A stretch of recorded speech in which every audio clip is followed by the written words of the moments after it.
சொல்லு. எட்டு கால் பூச்சிக்கு எத்தனை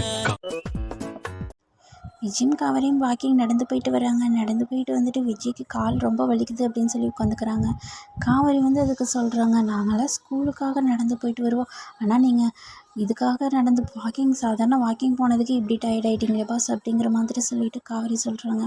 அதுக்கப்புறம் இன்றைக்கி உங்களுக்கு இந்த ரூம் வேணால் வேறு ரூம் தரேன் அப்படிங்கிற மாதிரி சொல்லிவிட்டு விஜயை வேறு ரூம் கூட்டிகிட்டு போய் உட்கார வைக்கிறாங்க. ஆனால் பார்த்தீங்கன்னா விஜய் வந்து ரொம்பவே பயப்படுறாங்க. ஏன்னா காவேரி சொல்லியிருப்பாங்க, கடைசியாக எங்கள் அப்பா இங்கே தான் உயிர் விட்டாரா அப்படின்னு சொன்னோடனே விஜய் ரொம்பவுமே ஷாக் ஆகி, இல்லை நான் மட்டும் தனியாக படுக்க மாட்டேன், நீயும் என் கூட படுக்கணும் அப்படிங்கிற மாதிரி சொல்கிறாங்க காவேரி கிட்ட.